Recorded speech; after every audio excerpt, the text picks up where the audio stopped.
Kryeministri Edi Rama, i shoqëruar nga zëvendës kryeministri Niko Peleshi dhe ministri i Mirëqenies Sociale Erion Veliaj, është ndalur këtë të hënë në qytetin e Korçës.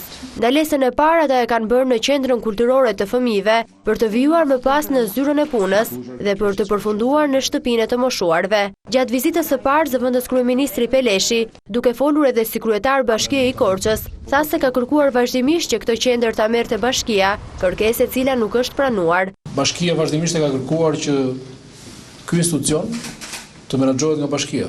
Pra, një qendër kulturore fëmijësh e menaxhuar nga drejtoria arsimore, pa asnjë lloj vëmendje të duhur, nuk është njohur asnjëherë Bashkisë si e drejtë.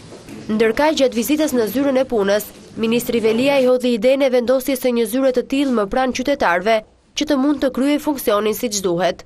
Ne këtu kemi bërë si sanduiç 3 shërbime, të cilat asnjëri nuk funksionon siç duhet. Qendra e formimit profesional s'ka mjaftueshëm hapësirë, zyra e punës nuk është afër qytetarëve, por është në periferi, dhe ideja është që qendra e formimit profesional ta përdorë gjithë të godin për kurse non-stop 24 orë, kurse zyra e punës dalin në një ambient publik për të aksesueshëm nga qytetarët.